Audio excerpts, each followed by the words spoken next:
ओम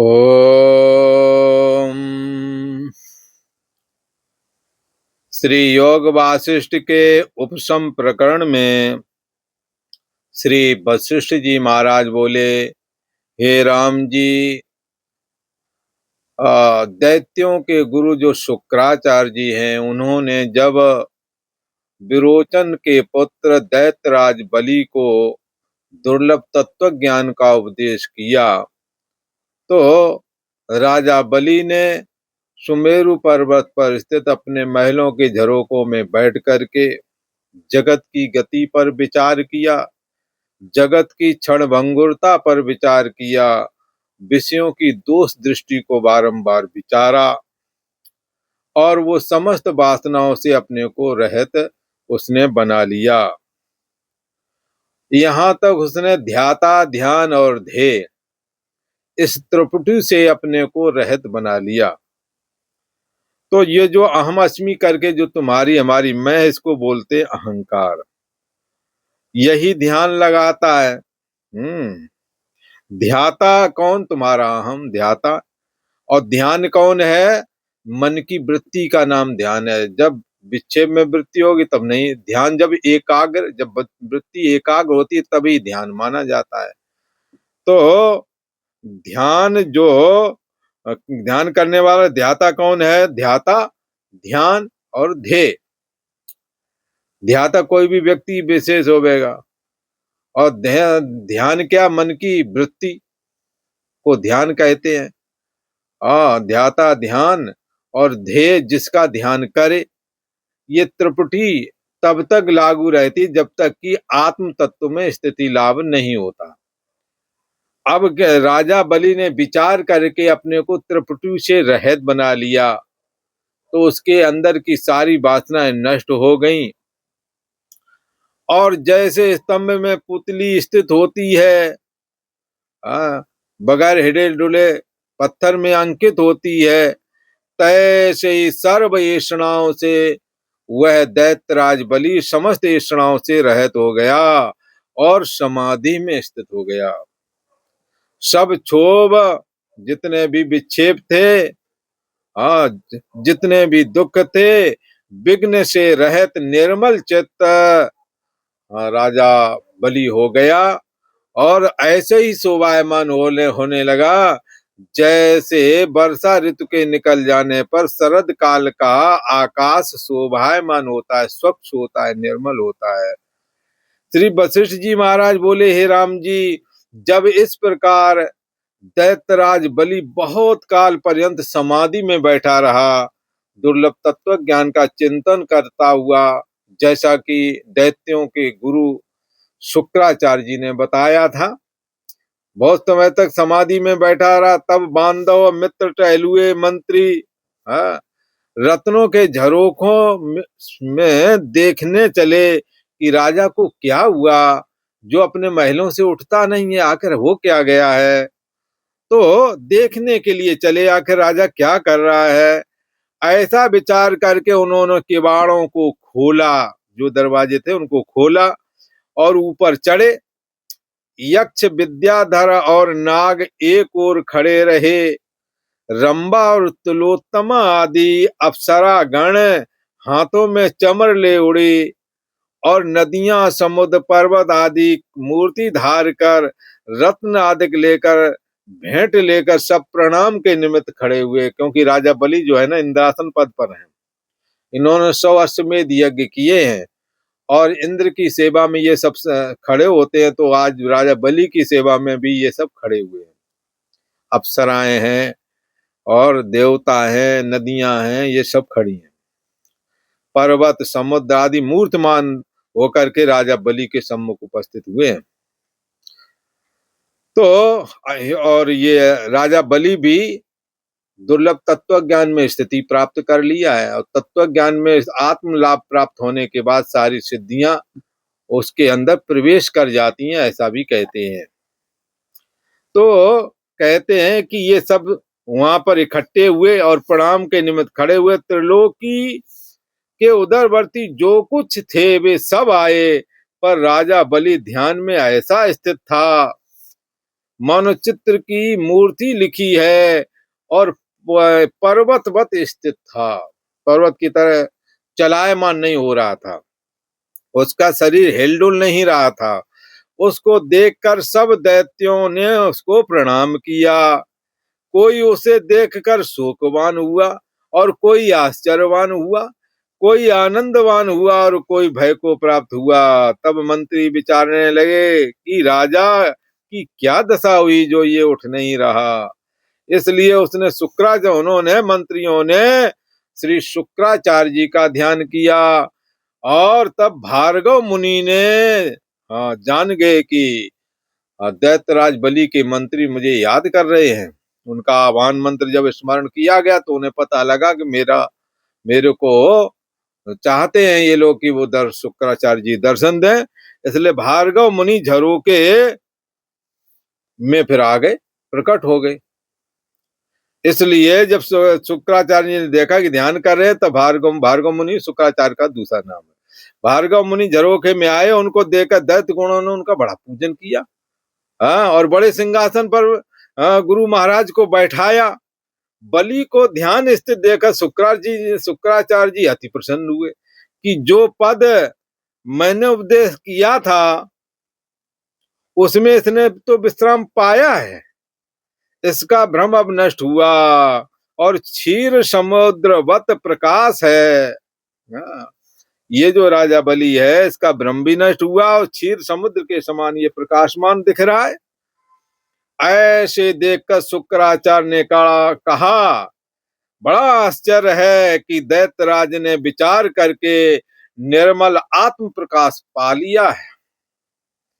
अब भगवान सिद्ध हुआ है, अब भगवान इनको सिद्ध हुआ है।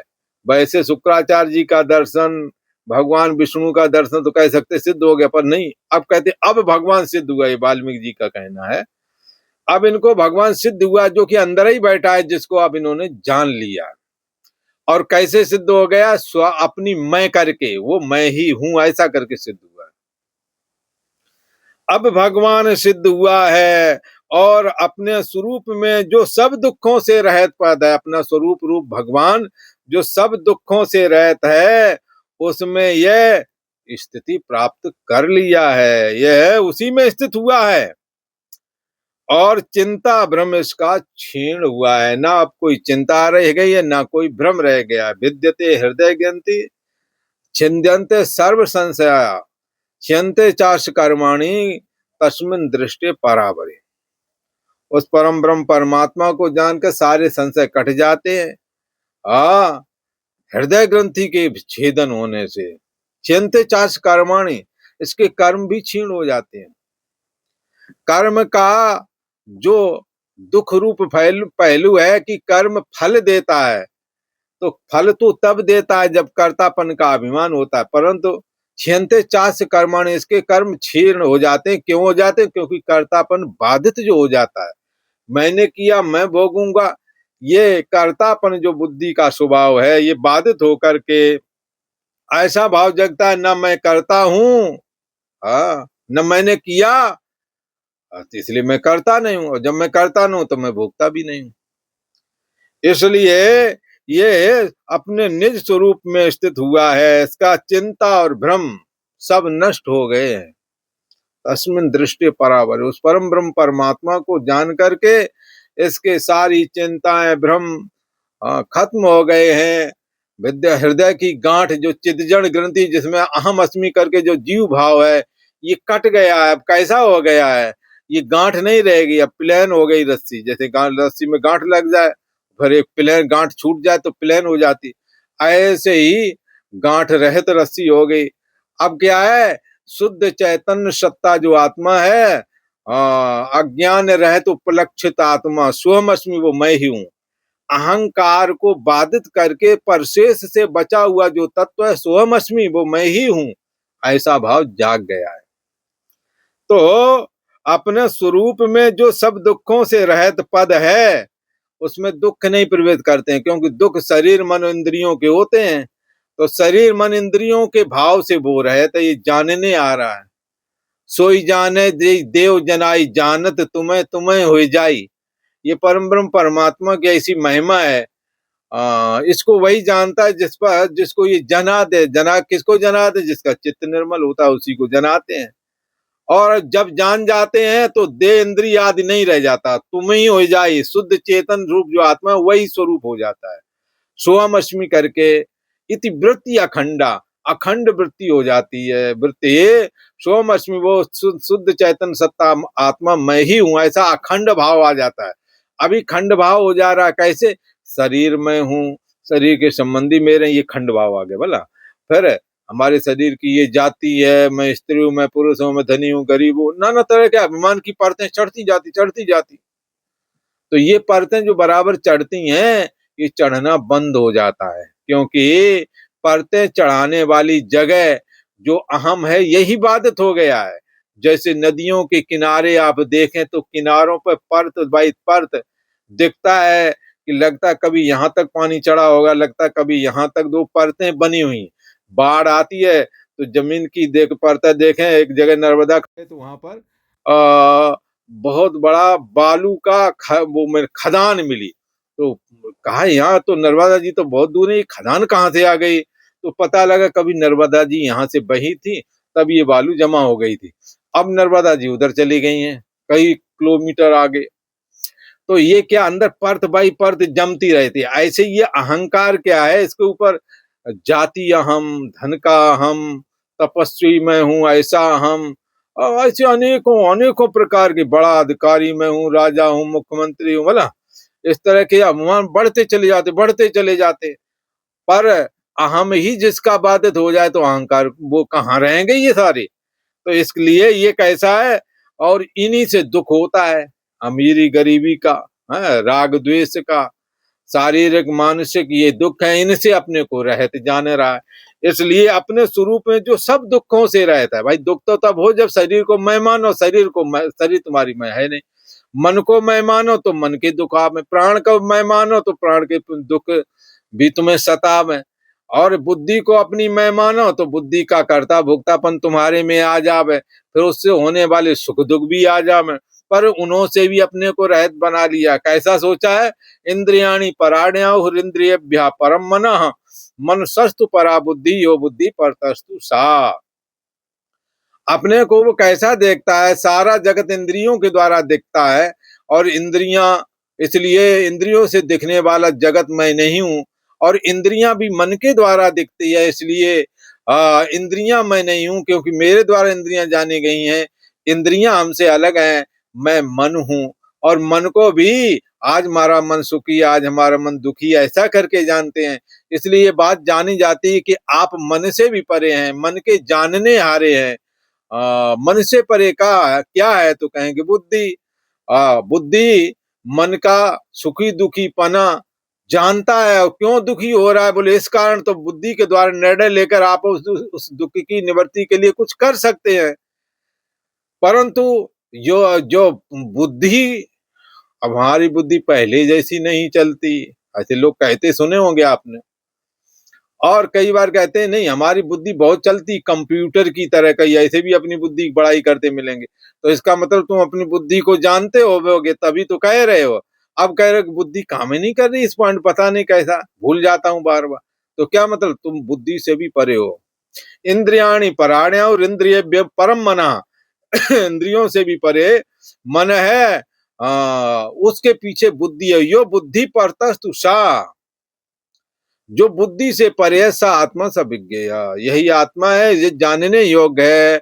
ये कैसा है? चेतन स्वरूप है और सभी दुखों से रहित है, क्योंकि सारे दुख इन्हीं में आते हैं, बाहर जगत से, शरीर से, इंद्रियों से, मन से, बुद्धि से। पर यो बुद्धि परतस्तु सा, ये तो बुद्धि से भी परे है, इसलिए यह बुद्धि से आगे तक के सारे दुख इसके नहीं रह जाते। तो कहें कि उसे नहीं दुख सताता होगा, सर दर्द हुआ तो नहीं लगता होगा, वो लगता तो है, परंतु ये लगता ये शरीर का दुख है, मैं इससे अलग हूं, ऐसा करके वो जान करके अपने को असंग बनाए रखता है। और दुख होने की वजह से ज्यादा दुखेगा या ज्यादा दर्द होगा तो कल हारेगा, नहीं आऊं आऊं ऐसे करते हैं, तो ये सब तो वो भी करेगा। आऊ चाऊ, यहाँ चोट लग गई, वो चोट लगी तो दर्द नहीं हो, तो दवा खाने से जैसे और का दर्द दूर हो जाए उसका भी हो जाएगा। पर अज्ञानी की तरह महादुखी नहीं होवेगा। वो जानता है शरीर का है, शरीर का भोग आया है, भोग लिया, खत्म हो गया मामला। हाँ, कुछ समय बाद सब ठीक हो जाए। एक जैसी वृत्ति एक जैसा समय किसी का रहता नहीं, चाहे वो दर्द हो वो भी ठीक हो जाता है। और जिनके दर्द नहीं है ठीक है, उनके दर्द चालू हो जाते हैं। और कई कहते हैं कि हमारे को कुछ नहीं होता, उनको भी कई को हो जाता है। तो क्या है, ये परिवर्तनशील है, किसी को कुछ भी हो सकता है। यहाँ कोई स्वतंत्र होकर के नहीं है प्रकृति से कि नहीं ऐसा क्या हमारे कुछ नहीं हो सकता, नहीं, वो सबको कुछ भी हो सकता है। इसलिए आत्मज्ञानी क्यों सभी दुखों से निवृत्ति प्राप्त कर लेता है, क्योंकि दुख के सारे स्थानों से अपने को अलग कर लेता है। दुख का स्थान, सुख का स्थान, दुख और सुख का स्थान कौन है? शरीर है, उससे अपने को अलग कर लिया, मन बुद्धि से अपने को अलग कर लिया। और कर्तापन बुद्धि में रहता है, कर्तापन बुद्धि से अलग कर लिया तो कर्तापन बाधित हो गया, बाधित हो गया तो विद्यते हृदय गंति छेनते चाश कर्मणि, तो इसके कर्म क्षीण हो गए। क्योंकि बुद्धि के द्वारा आज मैंने किया, कर्तापन होता तो तुम ही भोगोगे भी। तो इसलिए कर्म का क्षय तब हो जब बुद्धि से कर्तापन जाए। तो इसने बुद्धि से अपने को असंग बना लिया, ऐसे कर्तापन चला गया। विद्यते हृदय ग्रंथि, हृदय गांठ ऐसे करके कट गई।